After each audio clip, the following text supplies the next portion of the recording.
Back to ఎంఎంజెడ్ abaca ఛానల్కి. So నిన్న 10th క్లాస్వి highlights అని చెప్పానండి, కొన్ని మిగిలినాయి. అండ్ 9th క్లాస్లో కూడా అక్కడక్కడ లాస్ట్కి కొన్ని మిగిలినాయి. సో అవి రెండు కలిపి ఈరోజు చేస్తానని చెప్పాను. ఓపిక్గా వినండి. చేస్తానండి. 9th క్లాస్ 10th క్లాస్ ఉన్న హైలైట్స్ అన్నీ చేస్తాను. సో మంచి రెస్పాన్స్ వస్తుంది. అయితే ఫస్ట్ ఎవరైతే చూస్తున్నారో వీడియోని ఫస్ట్ టైం ఎవరైతే చూస్తున్నారో వాళ్ళు ఇంతకుముందు వీడియోస్ కూడా చూడండి, 9th క్లాస్ అండ్ 10th క్లాస్వి. అండ్ సబ్స్క్రైబ్ మాత్రం చేయండి, లైక్ చేయండి అండ్ షేర్ కూడా చేయండి. తర్వాత ఇవి 10th క్లాస్ ఇవి 9th క్లాస్ రెండు కలిపి ఈ వీడియో చేస్తున్నానండి. కొంచెం చాలా సేపు అవుతుంది ఎందుకంటే మ్యాటర్ కాబట్టి. సో ఇప్పుడు తెలుగు రాసిన వాళ్ళు మొత్తమే సోషల్ ముట్టని వాళ్ళకైతే కొంచెం ఇది ఉపయోగపడుతుంది. ఎందుకంటే హైలైట్స్ ఇప్పుడు మొత్తం 2-3 రోజులలో 30 రోజు ఉంది కాబట్టి, ఫస్ట్ రోజు ఉంది కాబట్టి, సో వాళ్ళకు వీలైనంత ఒకసారి 2-3 సార్లు వీడియోస్ చూస్తే, ఇదని కాదు ఏదైనా సరే వీడియో చూస్తే వాళ్ళకి తప్పకుండా కొంచెం దానిపైన అవగాహన ఉంటుంది సోషల్ పైన. ఎందుకంటే సోషల్ మనకు చిన్నప్పటి నుంచి ఉన్న సబ్జెక్టు, దానిపైన బేసిక్ ఉన్న సబ్జెక్ట్ కాబట్టి ఒక్కసారి ఇది చూసుకోండి. తర్వాత ఫస్ట్ ఎంఎంజెడ్ అబాకా ఛానల్ని సబ్స్క్రైబ్ చేస్తున్నా అండ్ షేర్ చేస్తున్నా and comments, very specially comments రాస్తున్న ప్రతి ఒక్కరికి అండ్ లైక్ చేస్తున్న ప్రతి ఒక్కరికి నా మనస్ఫూర్తిగా ధన్యవాదాలండి. సో నన్ను ఇలాగే కోఆపరేట్ చేసుకుంటూ నా మిస్టేక్స్ని కానీ ఇంకా కొంచెం ఇగ్నోర్ చేస్తూ నన్ను ఎంకరేజ్ చేస్తూ నన్ను కోఆపరేట్ చేస్తున్న ప్రతి ఒక్కరికి నా మనస్ఫూర్తిగా ధన్యవాదాలు తెలియజేసుకుంటున్నాను. మనమందరం ఆయు ఆరోగ్యాలతో ఉండాలని నేను మనస్ఫూర్తిగా కోరుకుంటున్నానండి. సో రేపు రాసే వాళ్ళకు ఆల్ ద బెస్ట్. ఒక్కసారి చూడండి. సో ప్రజా పంపిణీ వ్యవస్థ ఆహార బఫర్ నిల్వలు, ఓకే, దాని గురించి భారత ప్రభుత్వం భారత ఆహార సంస్థ ఫుడ్ కార్పొరేషన్ ఆఫ్ ఇండియా ద్వారా కొన్ని నిల్వ చేసే ఆహార ధాన్యాలను బఫర్ నిల్వలు అంటారు. సో ఇది very very important. Okay, buffer నిల్వలను దేనిని అంటారు అని అడగచ్చు.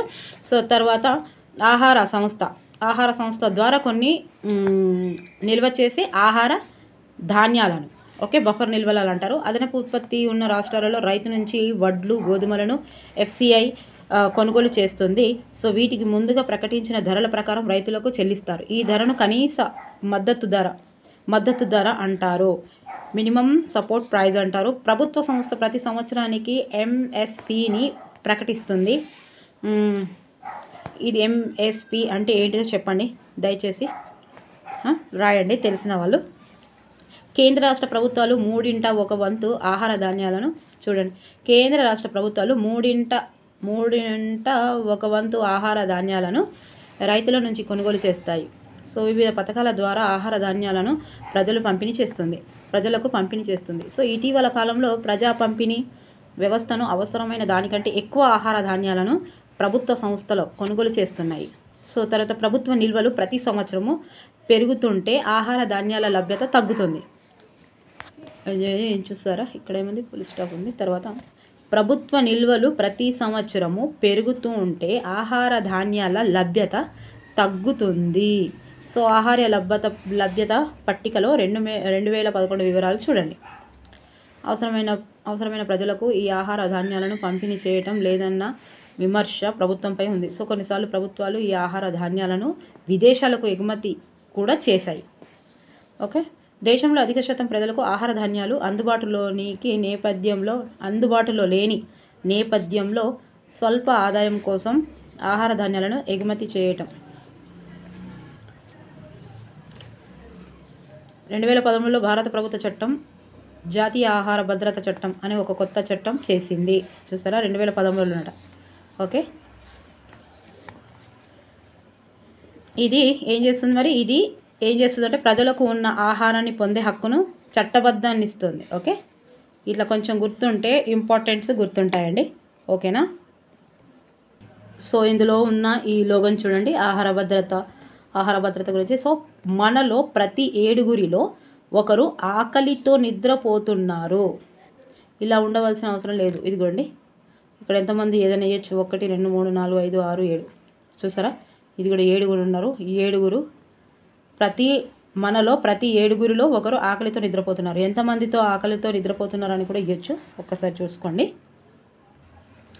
ముంబైలోని ధారవి మురికివాడ భారతదేశంలో పట్టణ ప్రాంత పేదలు నివసించే అతి పేద కాలనీలో ఇదొకటి. ఇదిగోండి ముంబైలోనట, చూసారా. తర్వాత ఇదిగోండి హైదరాబాద్లో బంజారా హిల్స్ దృశ్యం. ఇది ధనవంతులు నివసించే ఒక ప్రాంతం.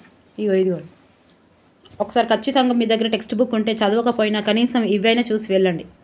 సో ఇదిగోండి ఇక్కడ ఒక్కటి. ప్రస్తుతం సేంద్రియ వ్యవసాయ అవసరాన్ని దాన్ని సామర్థ్యాన్ని అనేక రాష్ట్రాలు గుర్తించాయి. స్థానికంగా చేపట్టిన చొరవలు ప్రభుత్వం విధానాన్ని ప్రభావితం చేశాయి.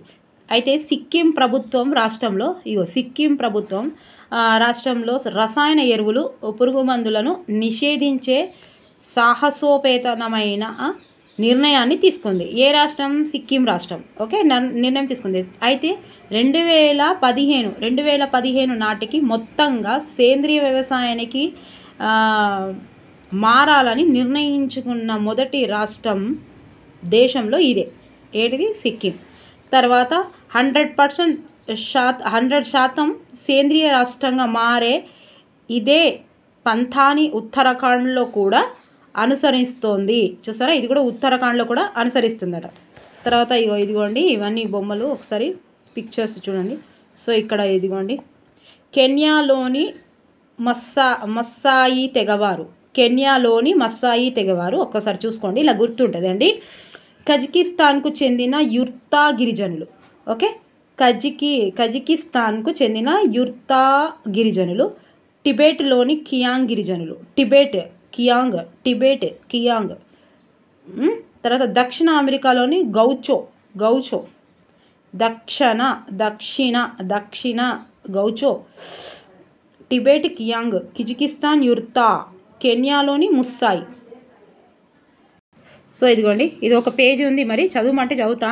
నాకు చదవడానికి ఏం లేదండి. మీకు బోర్ వచ్చినా కొంచెం ఇది సబ్జెక్ట్ కాబట్టి నేనేం సబ్జెక్ట్ చెప్పట్లేదు కదా, కొంచెం చదివి చెప్తున్నాను కాబట్టి ఒక్కసారి చూడండి.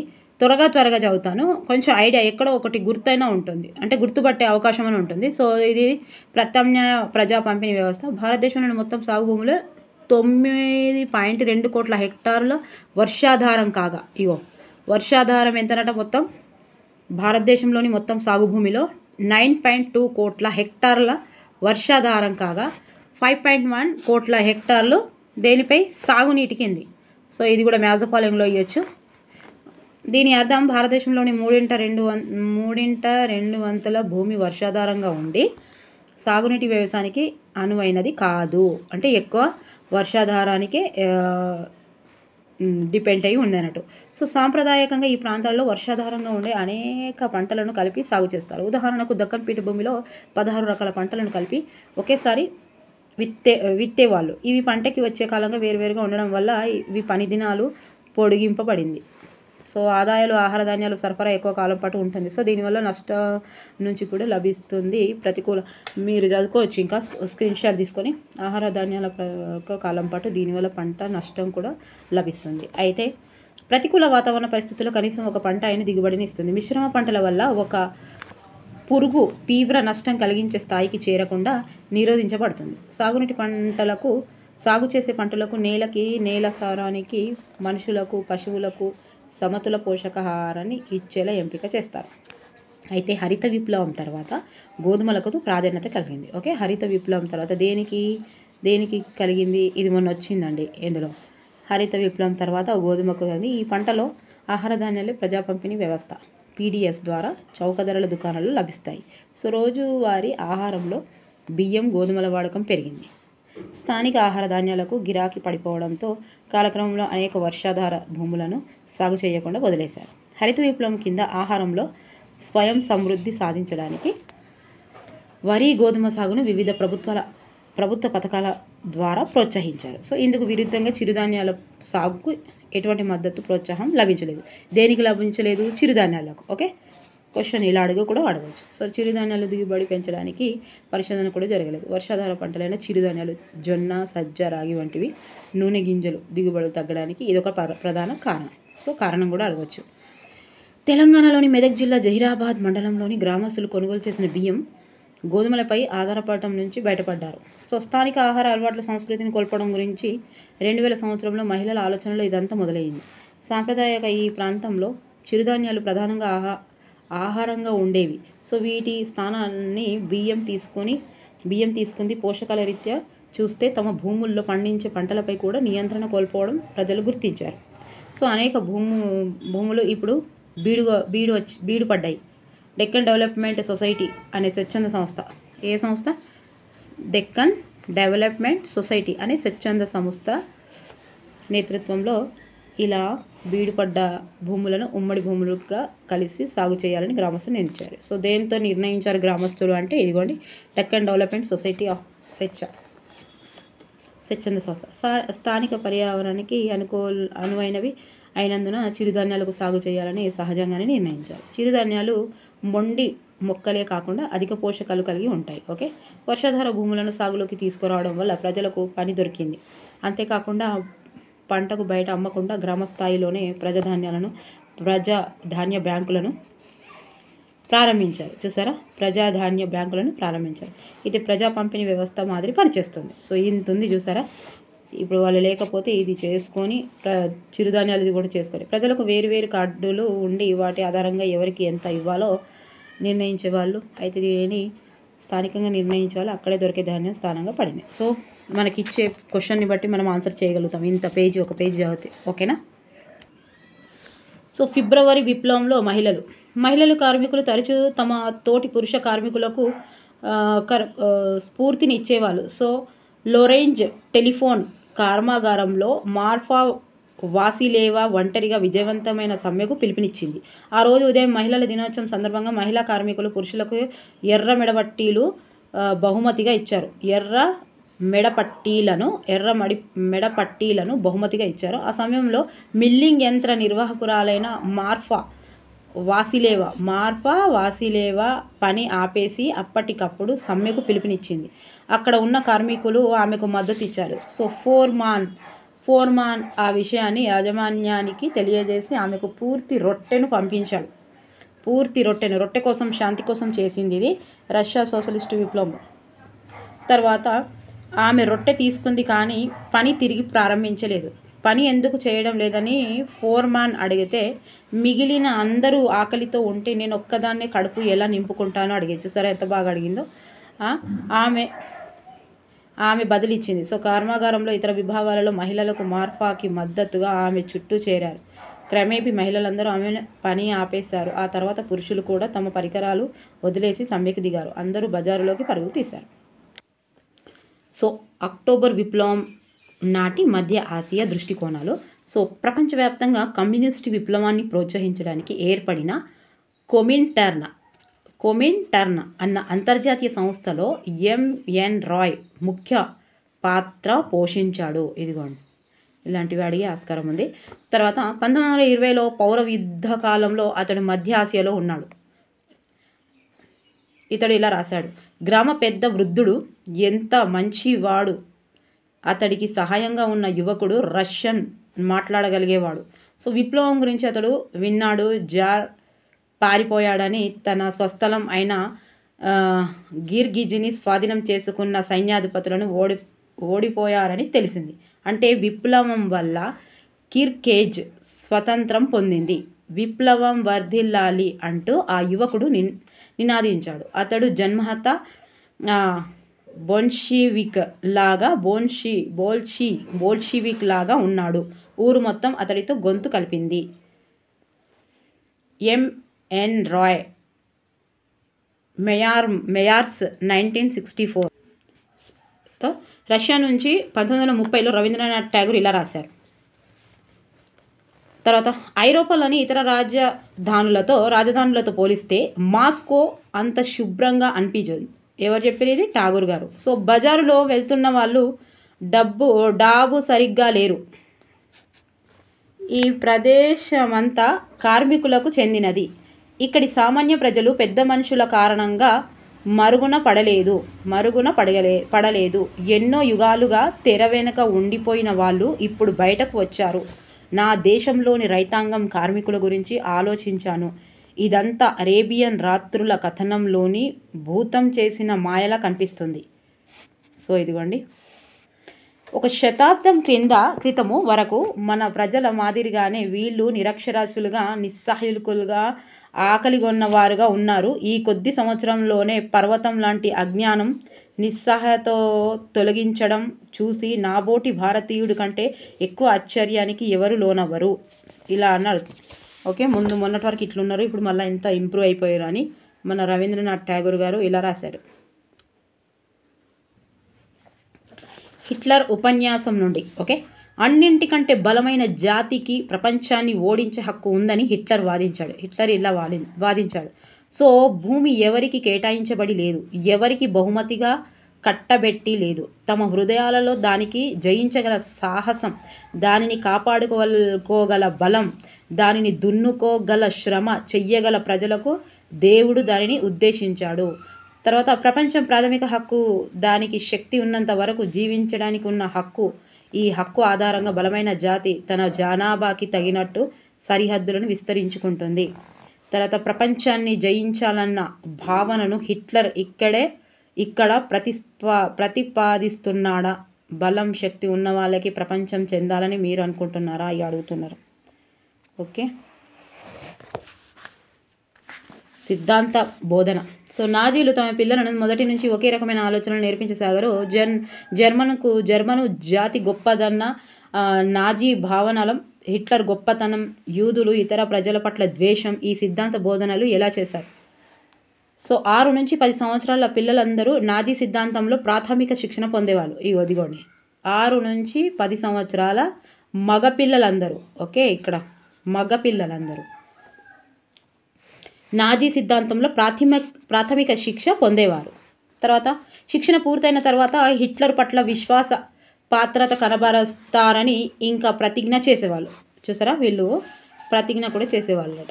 తర్వాత మన మహాది నేతలకు ప్రాతినిధ్యంగా నిలిచిన ఈ రక్త కేతనం సమక్షంలో నా శక్తులు బలాన్నంతటిని మన దేశ రక్షకుడైన అడాల్ఫ్ హిట్లర్కి అంకితం చేస్తానని ప్రతిజ్ఞ పూనుతున్నాను. ఇక చూసిరా వాళ్ళు ప్రతిజ్ఞ ఎట్లా చేస్తారు, ఎట్లా నేర్పించారు ప్రతిజ్ఞ. అతడి కోసం నా ప్రాణాన్ని కూడా త్యాగం చేయడానికి సిద్ధంగా ఉన్నాను. దీంట్లో దేవుడు నాకు సహాయపడుగాక. W Shirer the rise and fall of third Reich నుంచి జర్మను కార్మిక సమాఖ్య డైరెక్టర్ నాయకుడైన రాబర్ట్ లే ఇలా చెప్పాడు. ఒకసారి చూడండి. పిల్లవాడికి 3 ఏళ్ల వయసు నుంచే మొదలు పెడతాం. అతడిలో ఆలోచనలు మొదలు అయ్యి కాకుండానే ఊపటానికి అతడికి ఒక చిన్న జెండా ఇస్తాం. తర్వాత బడిలో హిట్లర్ యువత, మిలిటరీ సేవ ఉంటాయి. సో ఇదంతా అయిన తర్వాత ఎవరిని వదలం. కార్మిక సమాఖ్య వాళ్ళని అప్పటిదాకా పట్టుకునే ఉంటుంది.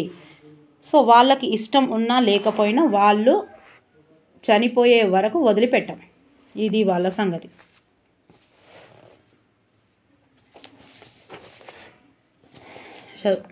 1937 నాజీజం మహిళలు. 1934 సెప్టెంబర్ 8న న్యూరెంబర్గ్ పార్టీ ప్రదర్శనలో మహిళలకు ఉద్దేశించి హిట్లరు తన ప్రసంగంలో ఇలా పేర్కొన్నాడు. పురుషుల ప్రపంచంలో అతని ప్రధాన రంగంలో మహిళలు జోక్యం చేసుకోవటం సరైనది కాదు అన్నాడు. ఓకే, హిట్లర్ ఉద్దేశం మనకు అవగాహన కింద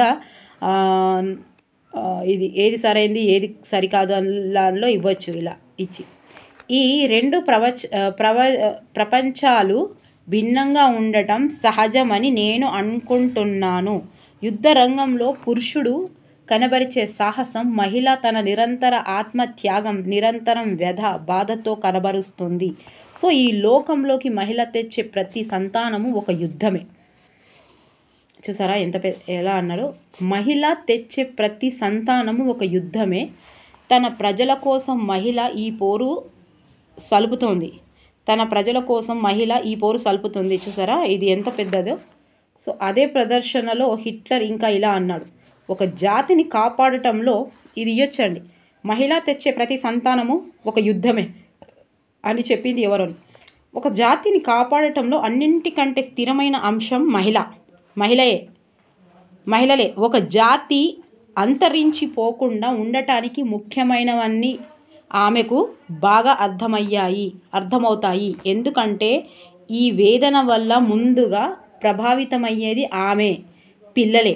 అందుకే ఈ పోరాటంలో మహిళలే భాగస్వామ్యం ప్రకృతి సిద్ధమైంది, దైవీకృతమైంది. చూసారా?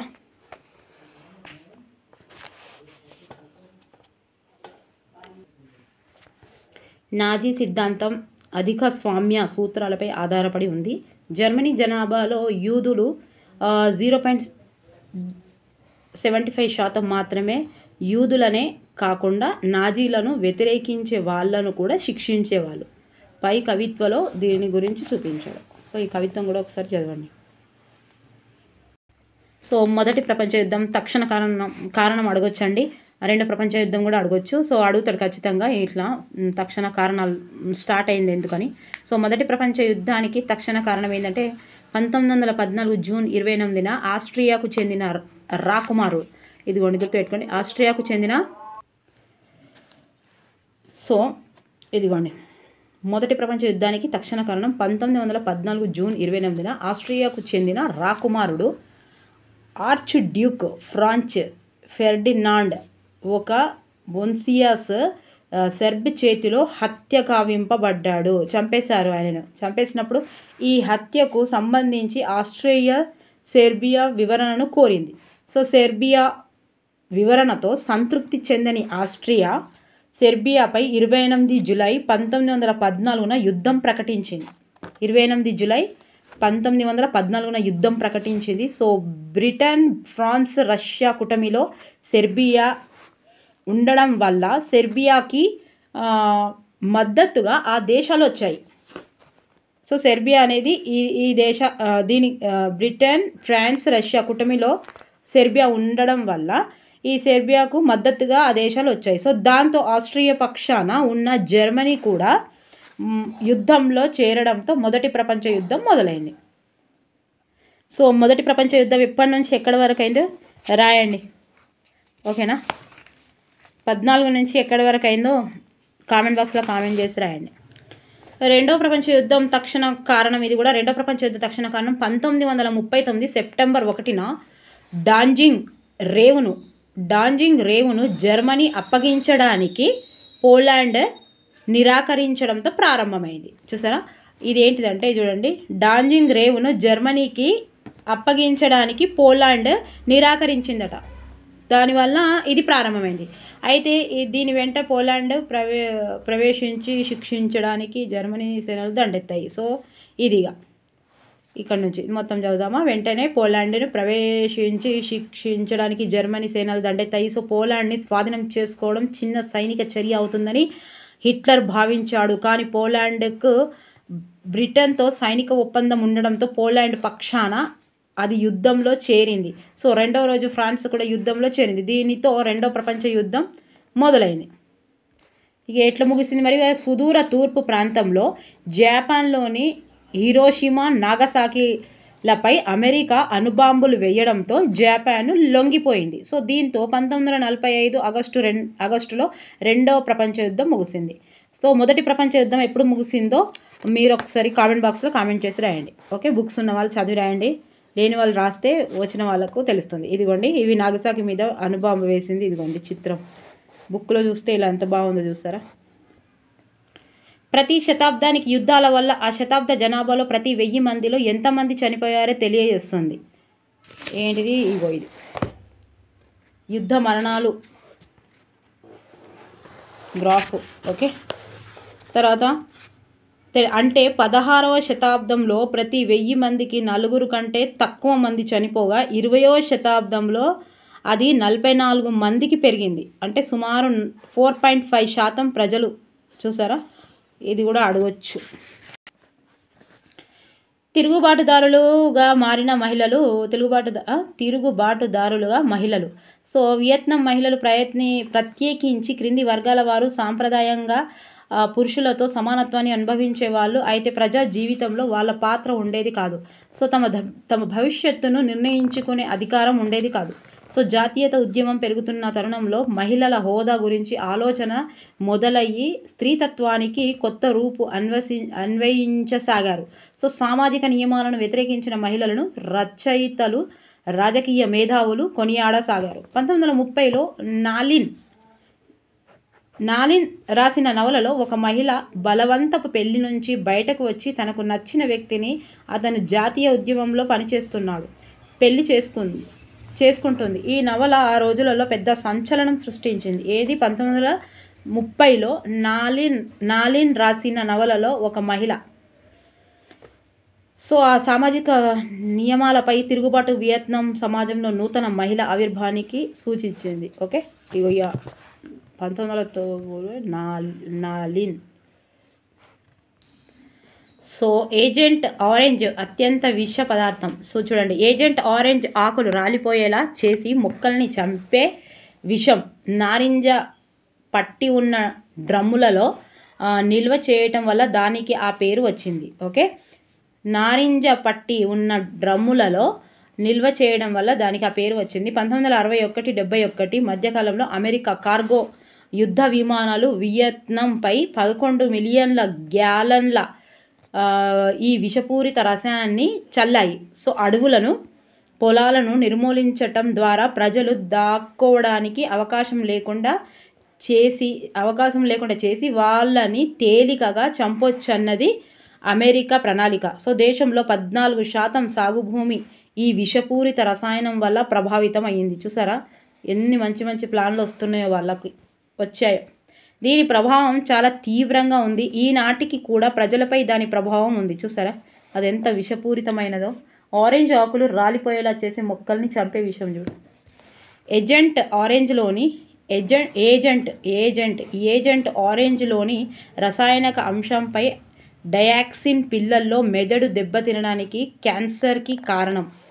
సో ఈ మందు పిచికారీ చేసిన ప్రాంతాలలో పిల్లల్లో అవయవాల లోపాలు అధికంగా ఉండడానికి ఈ విషయమే కారణమని ఒక అధ్యయనం వెల్లడి చేసింది. సో రసాయనిక ఆయుధాలతో సహా అమెరికా జోక్యంలో భాగంగా ప్రధానంగా పౌరులకు లక్ష్యంగా చేసుకొని వియత్నాంపై చేసిన బాంబుల మొత్తం బరువు రెండవ ప్రపంచ యుద్ధం మొత్తంలో కంటే ఎక్కువ. చూసారు దానికంటే కూడా ఎక్కువనంట. దేశ తెగ తేడాలు ఈ ఖండాంతర ఆఫ్రికావాదం. దేశ తెగ తేడాలు లేకుండా ఆఫ్రికా ప్రజలందరినీ ఒకటిగా చేయడానికి ఖండాంతర ఆఫ్రికావాదం ప్రయత్నిస్తుంది. సో ఈ ఐకమత్యంతో వలస పాలనను, జాతి వివక్షతను వ్యతిరేకించడమే కాకుండా సమానత్వము, సామాజిక న్యాయము, మానవ గౌరవం అన్న సూత్రాల ఆధారంగా ఆఫ్రికా ఖండంలోని అన్ని తెగలు ప్రజల సమూహాల మధ్య ఐక్యమత్యం సాధించడానికి ప్రయత్నించింది. సో ఘన స్వాతంత్ర యోధుడు క్వామెన్ క్రుమా దీంట్లో ప్రముఖ పాత్ర వహించాడు. ఇందులో దేశ తెగ తేడాలు లేకుండా ఆఫ్రికా ప్రజలందరినీ ఒకటిగా చేయడానికి. సో నైజర్ డెల్టాలో 1950లలో చమురును కనుగొన్నారు. ఓకే, నైజీరియాలోని చమురు వనరులలో అధిక భాగం ఆగ్నేయ భాగంలో ఉన్నాయి. ఓకే, చమురు లాభాలలోని అధిక భాగం తమకు చెందాలని ఈబూలు భావిస్తున్నారు. చమురు సంపదతో ఉత్తర ప్రాంతాన్ని అభివృద్ధి చేయటాన్ని వాళ్ళు వ్యతిరేకిస్తున్నారు. సో ఈ సమస్యకు సరైన న్యాయపూరితమైన పరిష్కారం ఏమిటి అని చెప్తున్నాడు. డాక్టర్ బిఆర్ అంబేద్కర్ పాకిస్తాన్ లేదా భారతదేశ విభజన పరిచయం 1940. సో పాకిస్తాన్ను పరిగణంలోకి తీసుకోవాలనటంలో సందేహం లేదు. దీని గురించి ఆలోచించడానికి ముస్లింలు పట్టుబడతారు. బ్రిటన్ తమ వారసత్వాన్ని అధిక సంఖ్యాకులైన హిందువులకు అప్పగించి అల్పసంఖ్యాకులను వాళ్ళ దయా దాక్షణ్యాలకు వదిలివేస్తూ అధికారాన్ని కట్టబెట్టలేదు. అది సామ్రాజ్యవాదాన్ని అంతం చేయటం కాదు, మరొక రూపంలో సామ్రాజ్యవాదాన్ని సృష్టించడం అని ఎవరు చెప్పారు? డాక్టర్ బిఆర్ అంబేద్కర్ గారు చెప్పారు. సో నేపాల్ మధ్యంతర రాజ్యాంగ ప్రవేశిక 2007. నేపాల్ ప్రజల సర్వసత్తాక ప్రభుత్వ అధికార వారసులపై నేపాల్ ప్రజలం 2007 ముందు నుంచి ఇప్పటి వరకు ప్రజలు చేపట్టిన ఉద్యమాలు, చారిత్రక పోరాటాల ద్వారా ప్రజాస్వామ్యం, శాంతి, ప్రగతులను అనుగుణంగా ప్రజల అభిష్టాన్ని గౌరవిస్తూ వర్గ, జాతి మూలాలు అండ్ ప్రాంత, లింగ వంటి అంశాలను సంబంధించిన సమస్యలను పరిష్కరించిన రాష్ట్రాన్ని ప్రగతిశీలంగా పునర్నిర్మించడానికి పూనుకుంటున్నామని ప్రతిజ్ఞ చేస్తున్నాము. దేనిది? నేపాల్ మధ్యంతర రాజ్యాంగ ప్రవేశిక. ఓకే, తర్వాత పోటీ ఆధారిత బహుళ పార్టీ ప్రజాస్వామ్య పాలన వ్యవస్థ, పౌర స్వేచ్ఛ, ప్రాథమిక హక్కులు, అండ్ మానవ హక్కులు, వయోజనులకు ఓటు హక్కు, క్రమం తప్పకుండా ఎన్నికలు, పత్రికా రంగానికి పూర్తి స్వేచ్ఛ, స్వతంత్ర న్యాయ వ్యవస్థ, చట్టబద్ధ పాలన అన్న భావన వంటి వాటన్నింటితో కూడిన ప్రజాస్వామిక విలువలను, నియమాలకు పూర్తి నిబద్ధత వ్యక్తపరుస్తున్నాము. తమ కోసం తమంతట తాము రాజ్యాంగాన్ని రూపొందించుకోవటానికి, భయం లేని వాతావరణంలో రాజ్యాంగ సభను ఎన్నుకోవటానికి, స్వేచ్ఛపూరిత న్యాయమైన ఎన్నికల్లో పాల్గొనడానికి నేపాల్ ప్రజలకు ఉన్న మౌలిక హక్కుకు హామీ ఇస్తున్నాము. ఇది కూడా దాందే. ప్రజాస్వామ్యము, శాంతి, అభివృద్ధి, ప్రగతిశీల సామాజిక ఆర్థిక మార్పు, దేశ సర్వసత్తాక సమగ్రత, స్వాతంత్రత, గౌరవాలను కేంద్రంగా ఉంచుతున్నాము. రాచరిక పాలన రద్దు చేస్తూ నేపాల్ని సమాఖ్య ప్రజాస్వామిక గణతంత్ర రాజ్యంగా ప్రకటిస్తున్నాము. ఇప్పటి వరకు వివిధ విప్లవాలు, ఉద్యమాల ద్వారా సాధించిన వాటిని సంస్థాగతం చేయడానికి రాజకీయ అవగాహన ద్వారా రూపొందిన నేపాల్ మధ్యంతర రాజ్యాంగాన్ని 2063ని ప్రకటిస్తున్నాము. సో రాజ్యాంగ సభ కొత్త రాజ్యాంగాన్ని ఏర్పాటు చేసేందుకు ఇది అమలులో ఉంటుంది. చేసే వరకు ఇది అమలులో ఉంటుంది. ఇది జపాన్ రాజ్యాంగ ప్రవేశిక 1946. ఇదేమో 2007. నేపాల్ 2007. ఇదేమో 1946. సో జపాన్ ప్రజలమైన మేము దేశ పార్లమెంటు లోని ఎన్నికైన ప్రజాప్రతినిధుల ద్వారా మాకు రానున్న తరాలకు అన్ని దేశాలతో శాంతియుతంగా సహకార ఫలాలను పొందాలనుకుంటున్నాము. ఈ భూమి అంతటా స్వేచ్ఛ విరియాలనుకుంటున్నాము. ప్రభుత్వ చట్టాల ద్వారా ఎన్నడూ భూమి భయాలు తిరిగి దేశాన్ని కమ్ముకోవని తీర్మానిస్తూ సర్వసత్తాక అధికారం ప్రజలలో ఉంటుందని తెలియజేస్తూ ఈ రాజ్యాంగాన్ని ప్రకటిస్తున్నాము. ప్రభుత్వం అన్నది ప్రజల పవిత్ర నమ్మకం. సో దీనికి అధికారం ప్రజల నుండి సంక్రమిస్తుంది. ఓకే, సో దీన్ని అధికారులను ప్రజాప్రతినిధుల ద్వారా అమలు చేస్తారు. సో దీని ఫలాలను ప్రజలు అనుభవిస్తారు. ఈ విశ్వ సూత్రం ఆధారంగా ఈ రాజ్యాంగం రూపొందింది. సరే, జపాన్ది ఎట్లా ఈ మానవత విశ్వసూత్ర ఆధారంగా ఈ రాజ్యాంగం రూపొందింది. సో దీంతో విభేదించి అన్ని రాజ్యాంగాలను, చట్టాలను, నిర్ణయాలను, అధికారిక ప్రకటనలను రద్దు చేసి తిరస్కరిస్తున్నాము. జపాన్ ప్రజలమైన మేము ఎల్లకాలాలకు శాంతిని కోరుకుంటున్నాము. మానవ సంబంధాలను నియంత్రించే ఉన్నత ఆదర్శాల పట్ల పూర్తి అవగాహనతో ఉన్నాము. శాంతి కావకులైన ప్రపంచ ప్రజలకు న్యాయం, ధర్మాలపై నమ్మకాన్ని ఉంచుతూ మా భద్రతను, మనుగడకు కాపాడుకోవాలని స్థిరంగా నిర్ణయించుకున్నాము. సో శాంతిని కాపాడడానికి నిరంకుశత్వం, బానిసత్వము సముదాయంలో ఒక సమున్నత స్థానాన్ని పొందాలని ఆశిస్తున్నాము. సో శాంతితో, భయంతో లేని అన్నవి లేకుండా ఉండడానికి, ప్రపంచ మానవాళి అంతటికీ ప్రశాంతంగా జీవించడానికి హక్కు ఉందని గుర్తిస్తున్నాము. సో ఏ దేశమైనా సరే దాన్ని ఒక్కదానికే బాధ్యత వహిస్తే సరిపోదు అని మేము నమ్ముతున్నాము. మంచిదే రాసుకునేది ఇవన్నీ.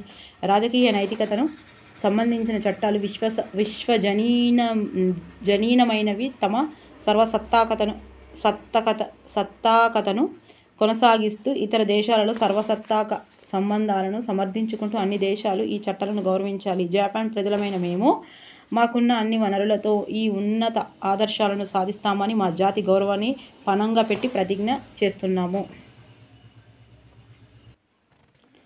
సో ప్రధాన ఎన్నికల కమిషనర్ ఇతర కమిషన్లను మధ్య గల అధికారాలు, హోదాలు, జీతభత్యాలలో వ్యత్యాసాలు లేవు. సో నిర్ణయాలను సాధారణంగా ఏకీగ్రవంగా తీసుకుంటారు, లేకుంటే మెజారిటీ ప్రతిపాదికపై నిర్ణయాలు అమలు చేస్తారు. ప్రారంభంలో రాజ్యాంగంలో ఓటింగ్ వయసు 21 ఏళ్ళు ఉండేది. కానీ 1988లో 61వ రాజ్యాంగ సవరణ, ఇంపార్టెంట్ అండి, ఇదిగోండి 61, 1988లో 61వ రాజ్యాంగ సవరణ ద్వారా దాన్ని 18 సంవత్సరాలకు తగ్గించారు. ఫస్ట్ 21 ఉండే, ఎప్పుడు చేశారు? 1988లో 61వ సవరణ, రాజ్యాంగ సవరణ, 61వ రాజ్యాంగ సవరణలో 18 సంవత్సరాలు చేశారు. ఓకే, సో ఎన్నికల కోర్టు తీర్పులు. డాక్టర్ సుబ్రహ్మణ్య స్వామి కేసులో 2013 సుప్రీంకోర్టు ఓటరు తన ఓటును వినియోగించుకున్న తర్వాత తాను ఓటు వేసిన అభ్యర్థి పేరు, గుర్తు మొదలైన వివరాలతో కూడిన ముద్రిత పేపర్ను పొందడానికి వీలుగా ఏవీఎంలలో voter verified paper audit trail VVP VVPAT ఏర్పాటు చేయాలని పేర్కొంది. ఎప్పుడది 2013లో. So people's unions of civils liberties case 2013లో పోటీ చేస్తున్న అభ్యర్థులను కాదని, వారికి ప్రతికూలంగా ఓటు వేసే అధికారం ఓటర్కు ఉందని సుప్రీంకోర్టు పేర్కొంది. సో ఈ తీర్పు అమలు చేయడానికి ఎన్నికల సంఘం నోటాను ఏర్పాటు చేసింది 2013లో. ఓకే, 2013, ఇది కూడా 2013. So people's unions of civils liberties case 2013 Supreme Court తీర్పు చెబుతూ పార్లమెంటు, రాష్ట్ర శాసనసభకు పోటీ చేసే అభ్యర్థి నేర చరిత్ర, జీవిత భాగస్వామి, పిల్లలు, ఆస్తులు, అప్పులు, విద్యార్హత మొదలైన అంశాలతో కూడిన ప్రమాణ పత్రాన్ని తప్పనిసరిగా వెల్లడించాలని పేర్కొంది. ఓటర్ల ప్రతిజ్ఞ. భారతదేశ పౌరులమైన మేము ప్రజాస్వామ్యంపై విశ్వాసంతో మన దేశ ప్రజాస్వామ్య సాంప్రదాయాలను స్వేచ్ఛాయుత, నిష్పక్షపాత, ప్రశాంత ఎన్నికల ప్రభావాన్ని నిలబెడతామని, మతం, జాతి, కులం, వర్గ, భాష లేదా ఎటువంటి ఒత్తిడులకు ప్రభావితం కాకుండా ప్రతి ఎన్నికల్లో నిర్భయంగా ఓటు చేస్తామని ఇందు మూలంగా ప్రతిజ్ఞ చేస్తున్నాము. ఇది మనది. సో జమ్మూ అండ్ కాశ్మీర్ భారత సమాఖ్యలో ఇతర సంస్థానాల లాగా కాకుండా జమ్మూ కాశ్మీర్ను చేరిన పరిస్థితుల్లో భిన్నంగా ఉన్నాయి. సో ఇతర పాలకుల బాగా కాకుండా రాజు అయిన హరిసింగ్ అటు పాకిస్తాన్లోనూ ఇటు భారతదేశంలోనూ విలీనం కాకుండా జమ్మూ కాశ్మీర్ను స్వతంత్ర రాజ్యంగా ఉంచాలనుకున్నాడు. ఈ రాష్ట్రంలో ముస్లింలు అధిక సంఖ్యలో ఉన్నారు. రాజు హిందువు. సో భారతదేశానికి స్వాతంత్రం వచ్చిన కాలంలో అక్కడ అఖిల జమ్మూ కాశ్మీర్ కాన్ఫరెన్స్ పేరుతో ప్రజా ఉద్యమం ఒకటి నడుస్తుంది. సో దీనికి షేక్ మొహమ్మద్ అబ్దుల్లా నాయకత్వం వహిస్తున్నాడు. ప్రభుత్వం ఉద్యోగాలలో ముస్లింలకు అధిక ప్రాతినిధ్య ప్రభుత్వం ఒకటి వంటి కోరికలతో ఈ ఉద్యమం సాగుతుంది. సో ఈ ఉద్యమం తర్వాత నేషనల్ కాన్ఫరెన్స్గా పరిణమించింది. సో దీంట్లో సిక్కులు, హిందువులు కూడా సభ్యులుగా ఉన్నారు. సో నేషనల్ కాన్ఫరెన్స్ కూడా కాంగ్రెస్ లాగానే మత సామరస్యాన్ని, సామ్యవాదాన్ని కట్టుబడి ఉంది. సో 1947 చివరి నాటికి పశ్చిమ సరిహద్దుల నుంచి పాకిస్తాన్ మద్దతుగా రజాకార్ల దాడులు మొదలయ్యాయి. సో ఈ దాడి చేస్తున్న వాళ్ళు శ్రీనగర్ సమీపిస్తుండడంతో రక్షణ కోసం మహారాజు భారతీయ సైన్యాన్ని సహాయం కోరాడు. అయితే జమ్మూ కాశ్మీర్ భారతదేశంలో విలీనం అయిన తర్వాత దాని సైన్యం అందుబాటులో ఉంటుందని భారత గవర్నర్ జనరల్ చెప్పారు. సో ఆ సమయంలో రాష్ట్ర భవిష్యత్తును సంబంధించేది స్వయం ప్రతిపత్తితో కొనసాగడం గురించి విస్తృతమైన చర్చలు జరిగాయి. BLD 1970లలో కొన్ని ప్రతిపక్ష రాజకీయ పార్టీలు. BLD భారతీయ లోక్దళ్ భారతీయ రైతులపై ప్రత్యేక శ్రద్ధ అవసరం అన్న సోషలిస్టులతో ఏర్పడిన పార్టీ ప్రధానంగా ఉత్తరప్రదేశ్లో ఉంది. కాంగ్రెస్ ఇందిరాగాంధీ విధానాలను వ్యతిరేకించిన కాంగ్రెస్లోని సాంప్రదాయవాద వర్గం. CPIM భారతీయ కమ్యూనిస్టు పార్టీ, మార్క్సిస్టు జాతీయ స్థాయి ఉన్న పార్టీ, పెనుభూ సంస్కరణలను, కార్మిక సంఘాలను, సోషలిస్టు విధానాలను కృషి చేస్తున్న పార్టీ. DMK ద్రావిడ మున్నేట్ర కజగం ప్రధానంగా తమిళనాడులో ఉన్న పార్టీ, రాష్ట్రాలకు మరిన్ని అధికారులు ప్రతిపత్తి కోరికే పార్టీ. జనసంఘ్ హిందూ జాతీయవాది పార్టీ, ప్రధాన ఉత్తరాది రాష్ట్రాలకు పరిమితమై ఉంది. SAD శిరోమణి అకాలీదళ్ పంజాబ్కి పరిమితమైన సిక్కుల కోసం ప్రత్యేకంగా పనిచేస్తున్న పార్టీ. గురుద్వారాల ఆధారంగా సంఘటితమై ఉంది కాబట్టి దీనికి కొంత మతపరమైన స్వభావం ఉంది. సో ఇది కూడా రాష్ట్రాలకు మరింత స్వయం ప్రతిపత్తిని కోరిన పార్టీ. సో రాష్ట్రపతి పాలన. రాజ్యాంగంలోని 356 అధికరణం ప్రకారం రాష్ట్ర ప్రభుత్వం రాజ్యాంగం ప్రకారం రాష్ట్రాన్ని పాలించలేకపోతుందని గవర్నర్ అభిప్రాయపడితే రాష్ట్ర ప్రభుత్వాన్ని తొలగించమని, ఇంకా అవసరమైతే శాసనసభలు రద్దు చేయమని రాష్ట్రపతికి సిఫార్సు చేయవచ్చు.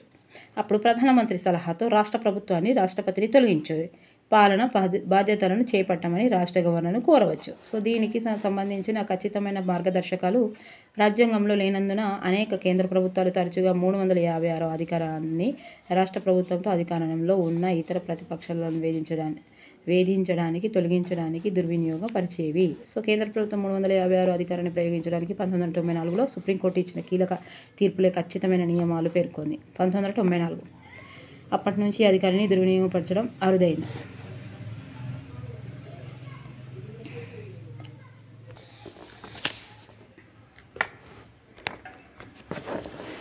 సో మతం యుద్ధం ముగిసిన తర్వాత ఢిల్లీలో జరిగిన ఒక ప్రదర్శనలో ఇది ముస్లింలు హిందువులకు మధ్య యుద్ధంగా పేర్కొంటూ పాకిస్తాన్ మతాన్ని ఉపయోగించుకోవడానికి చేసిన ప్రయత్నాన్ని లాల్ బహదూర్ శాస్త్రి నిరసించాడు. భారతదేశం లౌకిక రాజ్యమని గర్వంగా చెప్పాడు. సో మన దేశ ప్రత్యేకత ఏమిటంటే ఇక్కడ హిందువులు, ముస్లింలు, క్రైస్తవులు, సిక్కులు, పార్సులు ఇంకా ఎన్నో మతాల ప్రజలు ఉన్నారు. ఇక్కడ గుడులు, మసీదులు, గురుద్వారాలు, చర్చిలు ఉన్నాయి. అయితే వీటిని మనం రాజకీయాలు జోక్యం కొనివ్వం. భారతదేశానికి పాకిస్తాన్కి మధ్య ఉన్న తేడా ఇదే. పాకిస్తాన్ తనని తాను ఇస్లాం దేశంగా పేర్కొంటూ మతాన్ని రాజకీయ అంశంగా ఉపయోగించుకుంటుంది. సో భారతదేశ ప్రజలు ఏ మతాన్ని అయినా అనుసరించవచ్చు, ఏ విధంగానైనా దేవుణ్ణి ఆరాధించవచ్చు. రాజకీయాలకు వచ్చేసరికి ప్రతి ఒక్కరూ భారతీయులే. నాకొక కళ ఉంది. ఎవరు చెప్పారు ఇప్పుడు? 100 సంవత్సరాల క్రితం విముక్తి ప్రకటనలపై సంతకం చేసిన మహనీయుడి నీడలో ఈరోజు మనం నిలబడి ఉన్నాము. అన్యాయపు మంటల్లో కాలిపోతున్న నల్ల జాతీయులకు ఈ చారిత్రాత్మక పత్రము ఒక ఆశాదీపంలా కనిపిస్తుంది. కానీ 100 సంవత్సరాల తర్వాత నల్లజాతి వాళ్ళు ఇంకా స్వేచ్ఛను పొందలేరు. వివక్షత అన్న గొలుసులతోనూ, వేరు చేయటం అన్న సంకేళ్లతోనూ 100 సంవత్సరాల తర్వాత కూడా నల్ల జాతీయుల జీవితం కునరిల్లుతోంది. ఈ నలుగురు చిన్నపిల్లలు ఒకనాడు వాళ్ళ చర్మం రంగు బట్టి కాకుండా వాళ్ళ వ్యక్తిత్వ లక్షణాలను బట్టి అంచనా వేసి దేశంలో ఉంటారని నాకు ఒక కళ ఉంది. Doctor Martin Luther king. Okay, చాలా ఇంపార్టెంట్ ఇది. డాక్టర్ మార్టిన్ లూథర్ కింగ్ ఏమన్నాడంటే నా నలుగురు చిన్నపిల్లలు ఒకనాడు వాళ్ళ చర్మం రంగుని బట్టి కాకుండా వాళ్ళ వ్యక్తిత్వ లక్షణాలను బట్టి అంచనా వేసే దేశంలో ఉంటారని నాకు కళ ఉంది. ఎంత బాగా చెప్పాడు చూసారా. తర్వాత మార్టిన్ లూథర్ కింగ్ జూనియర్ ఇచ్చిన ఈ ప్రఖ్యాత ఉపన్యాసాన్ని చదివి అమెరికా సమాజానికి అతడు అందించిన ఆదర్శాల గురించి భారత పర్యావరణ పరిస్థితి 1980లో విజ్ఞాన శాస్త్రం పర్యావరణ కేంద్రం సెంటర్ ఫర్ సైన్స్ ఎన్విరాన్మెంట్ అన్నదానిని అనిల్ అగర్వాల్ స్థాపించారు. భారతదేశంలోని అభివృద్ధి పర్యావరణ అంశాలపై అధ్యయనం చేసి వాటి పట్ల అవగాహన కలిగేలా చేయడం దీని ముఖ్య ఉద్దేశం. సో భారతదేశ పర్యావరణ స్థితిపై పౌరుల నివేదికలు 1982లో అన్న ప్రఖ్యాత ప్రచురణతో అది మొదలుపెట్టింది. ఈనాడు దేశంలో ఎదుర్కొంటున్న పర్యావరణ సమస్యలను సమగ్రమైన సూచికల కోసం ఈ నివేదికను ఉపయోగపడుతున్నాయి. అది చేస్తున్న పని, అధ్యయనం చేసిన సమస్యల గురించి మరింత తెలుసుకోవడానికి దాని వెబ్సైట్. సైలెంట్ వ్యాలీ ఉద్యమం 1973-85. సో కేరళలోని పశ్చిమ కనుమలలో సైలెంట్ వ్యాలీ నిశ్శబ్ద లోయలో ప్రవహిస్తున్న 2 నదులపై ఆనకట్టలు నిర్మించాలని ప్రతిపాదించినప్పుడు వీటి వల్ల ఆ లోయల్లో ఉన్న అరుదైన జంతువులు అంతరించిపోతాయని విద్యావంతులైన అనేక మంది గ్రహించారు. సో ఈ అరుదైన జంతువులలో ఒక రకమైన కోతి అయిన సింహపు తోక కోతి, సో లయాన్ డెల్ట్ మకాక్ వంటి క్రమేపీ సైలెంట్ వ్యాలీకి మద్దతుగా ఆనకట్టలను వ్యతిరేకంగా ఎక్కడైతే కేరళలోని పశ్చిమ కనుమల్లోని ఆనకట్టలను వ్యతిరేకంగా పెద్ద ఉద్యమం ఏర్పడింది. సో ప్రజలలో విజ్ఞాన శాస్త్ర ప్రచారానికి విద్య కోసం పనిచేస్తున్న కేరళ శాస్త్ర సాహిత్య పరిషత్ రాష్ట్ర వ్యాప్తంగా ప్రజలను సమీకరించింది. ప్రాజెక్టు ప్రాంతంలో చెట్లను నరకడానికి వ్యతిరేకంగా ఆ సంస్థ కోర్టుకు వెళ్ళింది. దాంతో కేరళ హైకోర్టు చెట్లు నరకడానికి ఆపేసింది. తీవ్ర నిరసనల నేపథ్యంలో చివరికి ప్రభుత్వం ఆనకట్టల నిర్మాణాన్ని విరమించుకొని సైలెంట్ వ్యాలీని 1985లో జాతీయ పార్కుగా ప్రకటించింది. సో ఇక్కడ అడవిలో కీచురాలు లేవు, అందుకే ఈ అడవిలో నిశ్శబ్దంగా ఉంటుంది. సింహపు తోక కోతి ఇంకా అనేక జంతు పురుగులు, పక్షులు ఉంటాయి. ఇదే సింహపు తోక కోతి, సింహం తోక కోతి అట. చూసారా దీన్ని ఎట్లుందో? కోతి లేకుండా భయపడి సస్తాం మనం వీడికొస్తే. ఎంత భయంకరంగా చచ్చిపోతాం. రోజు కోతుల బెడద ఫుల్ ఉందండి, అమ్మో. సో తెలంగాణ పథకాలు కానీ పోయినాయి కానీ కొంచెం ఇవ్వట్లేదు కదా, అయినా చూసుకోండి ఒక్కసారి. ఇది ఒకటైనా చదువుదాము తెలంగాణలో. సో తెలంగాణ ఉద్యమంలో లాస్ట్ లెసన్ ఉందండి ఇది. ₹1,000 ప్రజలకు సమీకరించడానికి తెలంగాణ ఉద్యమం ధూమ్ధామ్, గర్జన, పాదయాత్రలు, బోనాలు, మిలియన్ మార్చ్, సకల జనుల సమ్మె, సాగరహారం, సడక్ బంద్, చలో అసెంబ్లీ వంటి ఎన్నో వినూత్న పోరాట రూపాలను ఆవిష్కరించింది. సో పాటలు, నాట్యాలతో చేసే నిరసన ప్రదర్శన ధూమ్ధామ్ అంటారు. ఇవి జానపద కళారూపాలకు చెందిన ఆటగాళ్లతో కూడుకున్న ఎంతమంది కళాకారులు ఒక వేదిక మీదకు వచ్చి తమ కళలను ప్రదర్శించే వాళ్ళు. ఈ ధూమ్ధామ్ కార్యక్రమంలో ఒగ్గు కథ, చిరుతలు, కోలాటం, బతుకమ్మ, గొల్ల సుద్దులు, ఏకనాదం ఇతర స్థానిక పాటలు ఉండేవి. సో అనేక తెలంగాణ పాటల నృత్యాలు చేసేవాళ్ళు. తెలంగాణ సంస్కృతిని చాటుతూ తెలంగాణ ఉద్యమం బలోపేతం కావడానికి సామాన్య ప్రజల అవగాహన కల్పించేందుకు కులం పేరుతో సంబంధం లేకుండా ప్రజలను వంట వార్పు పేర్లతో కూడా మీదకు వచ్చి వంటలు వండి అక్కడే భోజనాలు చేశారు. సో ఇవి సహపంక్తి భోజనాలు. రోడ్ల మీద వాహనాలు, బస్సులను ఆపివేసి ఆందోళనకారులు పండిన పంటలను లాస్ట్కి అయితే అటు ఇటు చేసి అంతా తెలంగాణ వచ్చింది. ఏం లేదు, ఇది తెలంగాణ గురించి ఒక సినిమా. జయశంకర్ గురించి ఉంది. ఓకే,